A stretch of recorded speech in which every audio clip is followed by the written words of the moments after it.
Hey friends, welcome to the Adventures of Blink. I am of course Blink and I'm so glad you've joined me today. Make sure you like, subscribe, and click that notification bell so that we'll stay connected.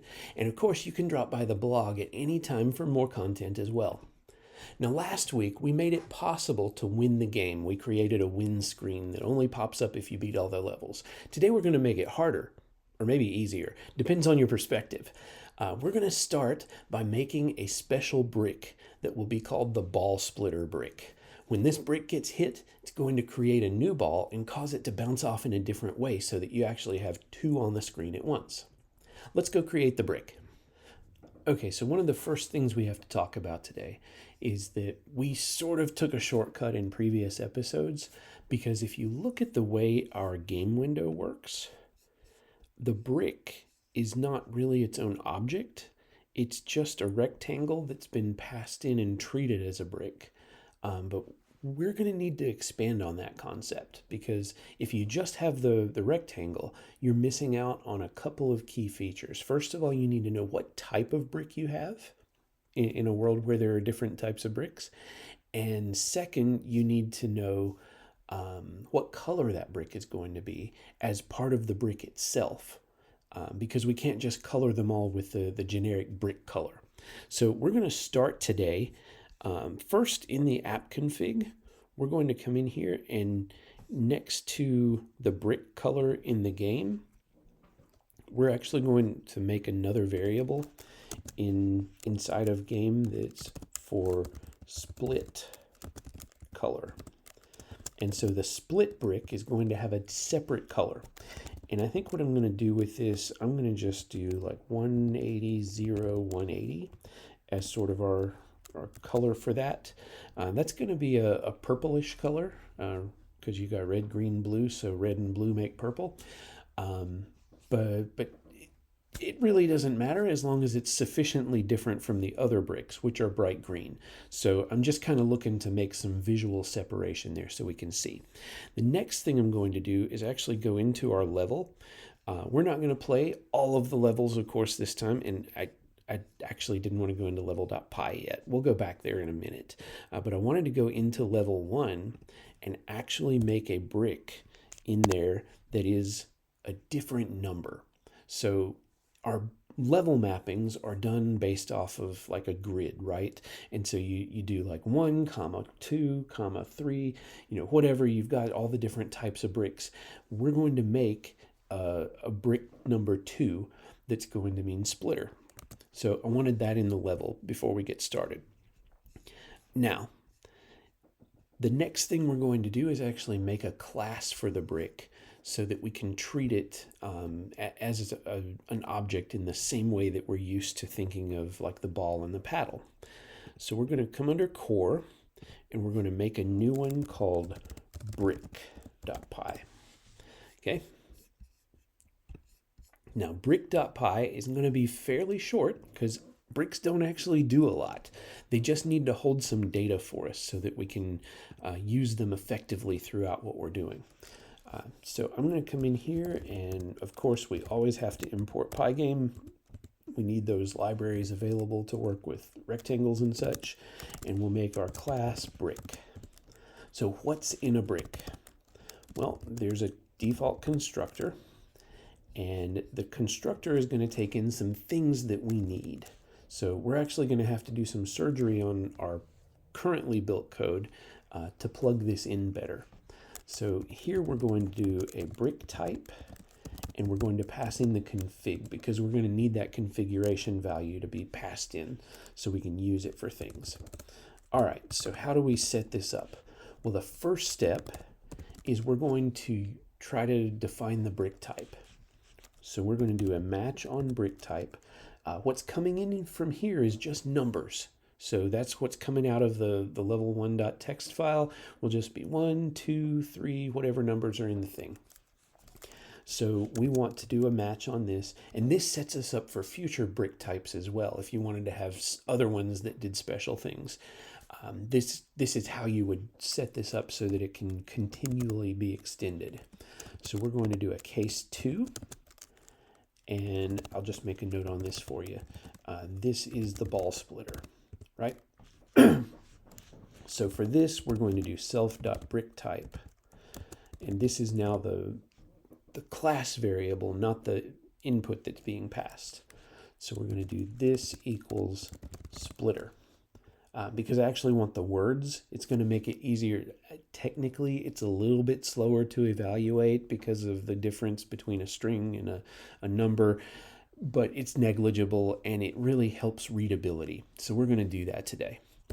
All right, the next thing I'm going to do is set the brick color. And this is the two things that are now a departure from what we did before. Before we just had a generic rectangle that represented a brick. Now we want to have bricks that are, they have some agency to them. They have some properties of their own that are not just, I'm a rectangle. So we're going to come in here and we're going to go get this out of our config. So this was in game. And then we'll do a get split color. And I'll keep the values here just so we have defaults if we need them someday. Should not be important for today's purposes, but always good to be defensive about your code. And the other thing we're going to put in here right now, because we have to define all the types of bricks in here. So there are other values that we've used. There was a 0, which represented a blank space if we wanted to leave like a space between two bricks. Well, that's not actually a brick. That's an empty space. So 0 is going to be kind of a special case that's not handled at this layer. But the blank means if I give you a value that's not one of these others. So in this case, it's going to be 1, right? Because 1 is a regular brick. Now you could go in there and define 1 as its own brick, but this gives us sort of a catch-all that says, your fallback position is make it a regular brick. Okay, so for the case blank, we're going to do self.brickType equals regular. And then we're going to do the same kind of thing as brick color up here. I'm going to just copy paste that to make it faster. But in this case, we're using the brick color from our config. So if you take a look in the app config file, we have a brick color and we have a split color defined. That's what we're going to start making distinctions. And if you add other types of bricks, if you have like a super explosion brick or whatever you want to do with it, you're going to need to make it a separate color so that it also shows up in that way. Now, we've defined the two cases for our bricks currently. The other thing we're going to put in here is an empty rectangle, because we're actually going to make this be passed in from the outside. Part of building out code is figuring out kind of what the easiest way to make your change is. And it doesn't always mean that you hit, perfect ideal architecture. Sometimes it means I look for the gentlest way to change the code to do what I want. So that's kind of what I'm doing in this case. And you'll see what I mean in just a minute when we start trying to work with this. I'm going to come in here and define a place brick method that's going to accept a rectangle, and all it's going to do is put self.rect equals rect. And that way I can inject an already built rectangle in here, and it'll just make it easier to make the code change elsewhere in the code. So now that I've built that, the next thing I'm going to look at is the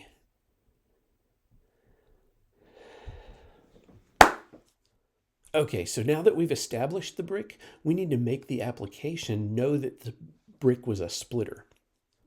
Okay, so now that I've built that, the next place I'm going to look is actually in the level.py. So we can close down our level 1 there, and let's just go to level.py for a minute.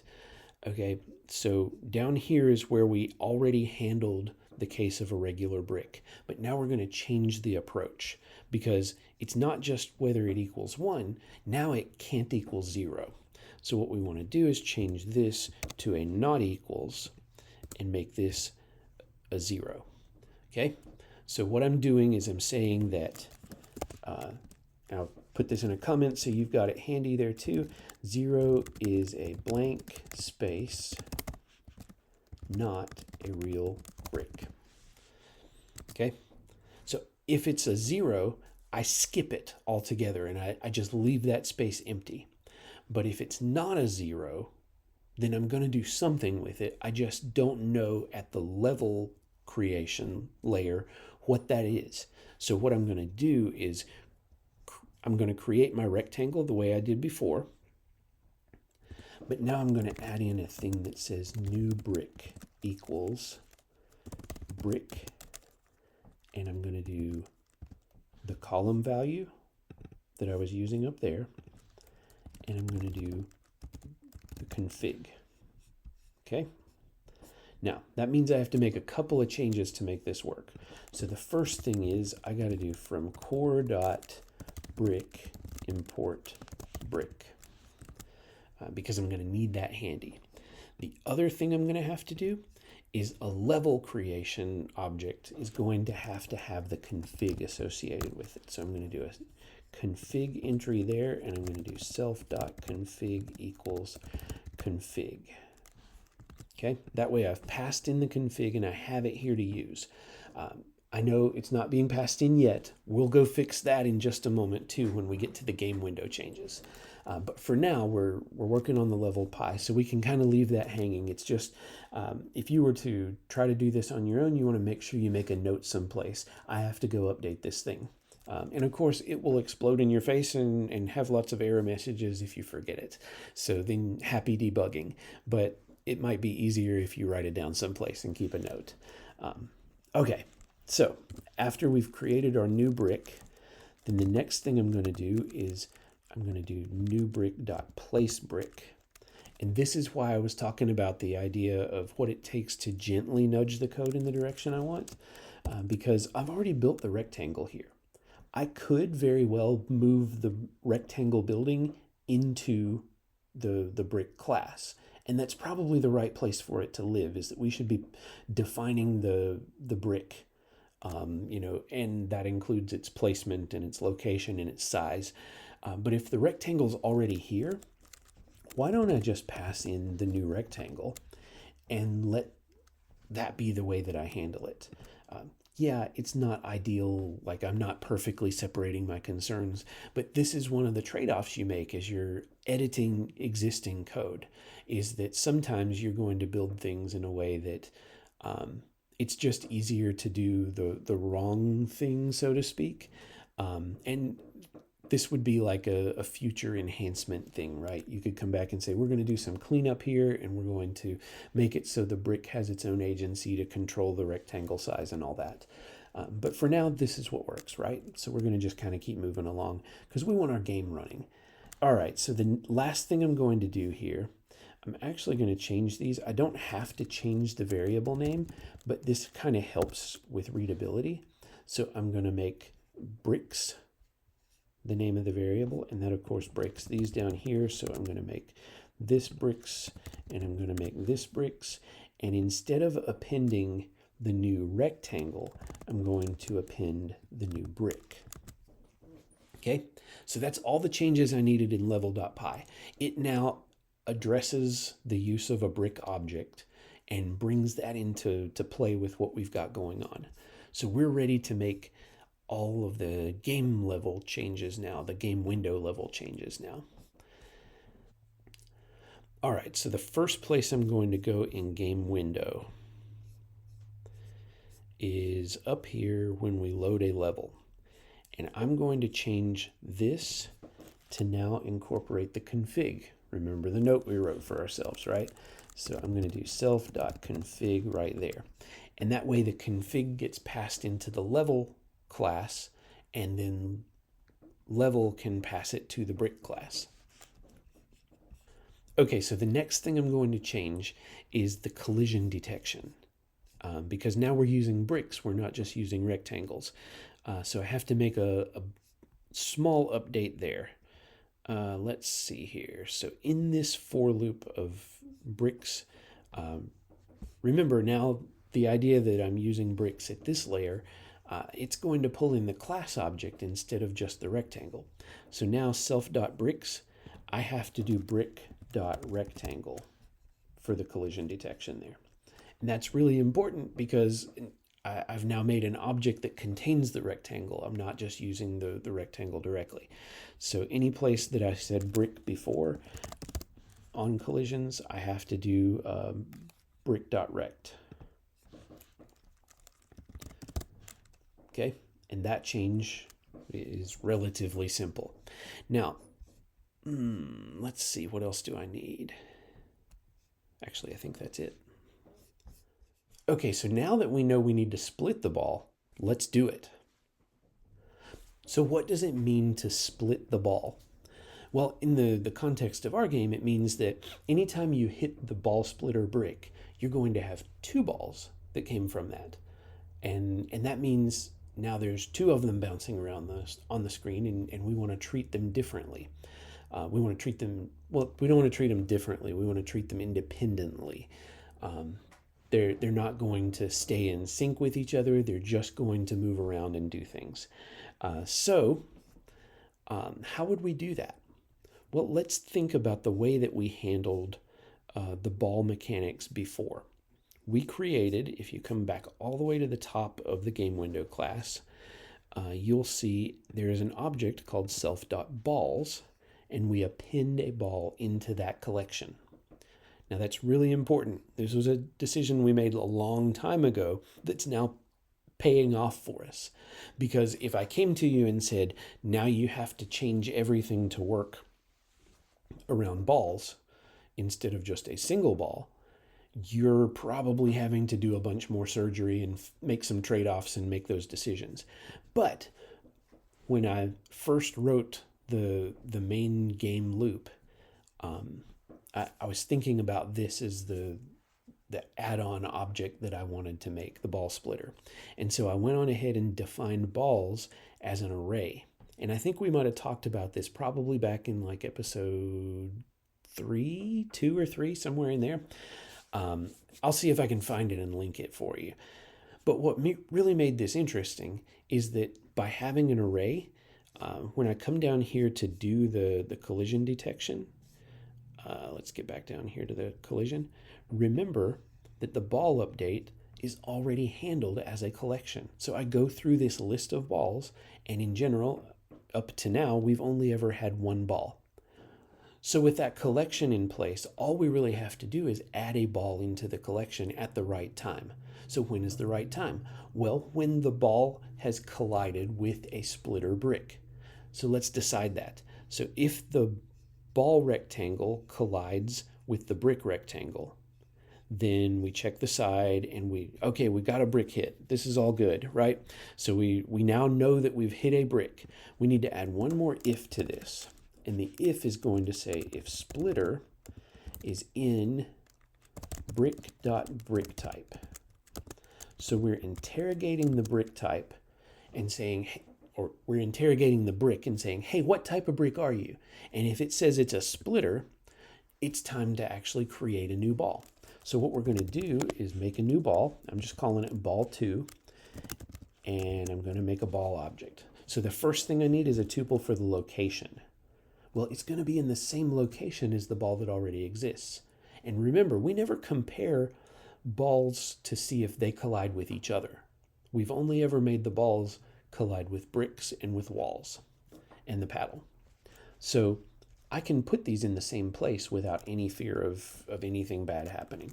So what I'm going to do is, let's see, I want ball, because remember, I've already defined the ball. I'm in a loop here dealing with the balls. So I'm doing ball.x and ball.y. So I'm now making my new ball in the same place as the old one. The boundaries are going to be self.screen width and self.screen height. So this ball follows the same rules. It has to live within that window. Okay, then the next thing is the radius. Well, I'm going to do the same radius as the other ball. So I'm going to do ball.radius. and then the velocities. So this is another tuple, and what I'm going to do is ball dot velocity x, and we'll do, first we'll just get it on the page here. We'll do ball dot velocity y. But this is problematic because I don't want the ball to go in the same direction as the existing ball. If I did that, I just have two balls that are riding on top of each other, and they will all behave the same and they'll stay in sync. But that's no fun. So what I actually want to happen is I'm going to flip one of the velocities. I'm going to flip the x. So I'm just going to come over here and do times -1. And that's going to make it so that whichever way this first ball is going, when the second one gets created, it's going to go the opposite. Okay, so now that I've created the second ball, I need to make sure that I add it to the list of balls that we're going to track. So what I'm going to do is come over here and do self.balls.append, and I'm going to put ball 2 in there. And so this tells the game you have to start tracking this ball. Otherwise, it would never actually appear. It would never be run through the whole cycle of displaying the ball anywhere. None of that stuff would happen. Now, there were a couple other things that I missed along the way that I need to come back and look at with you. And that is, I had to add in the config as a class variable for the game window. I had the config here, and it was being used in the constructor constantly, but it's never being stored as something that can be shared across the class. So I was going to get an error when I ran the thing the first time because it didn't understand the config when it tried to pass it into the level loader. And there's one other change we need to make, something that I almost overlooked here, and that is down at the bottom of this where we draw the bricks. I grabbed the wrong variable for this, because what I should be grabbing is brick.brickColor, not self.brickColor. So self.brickColor is the default color for a brick that's passed in from the config way up at the top in the constructor. The brick.brickColor is the one that actually lives in here that's now tied to the type of brick. And that way things will look right on the screen. All right, so let's test this out and see what we get. You can see I have a different colored brick there, and now I have two, and I already lost one. But I actually have the ability then to play the game, and there are two balls on the screen. With a successful test, we're at a good stopping point.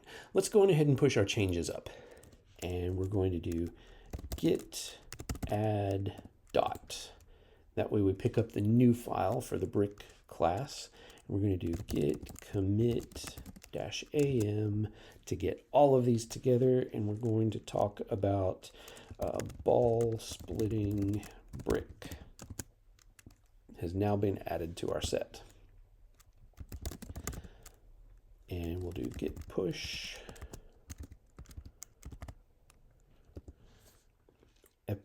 origin episode 8. And now if I come over here, I can PR this into my main, and we're all set. You can see there is main, and it has episode 8 as its last merge, and the episode 8 branch is down here for your review. Be sure to stop by, clone the repo, see if you can make something work. Maybe add in your own feature and then leave a comment to tell me what you added and send me a link. I'd love to see what you do with it. All right, that wraps up today's adventure. Next week, we're going to add saving and reloading. Make sure that you like, subscribe, click the notification bell, and of course, stop by the blog. I'll see you next time.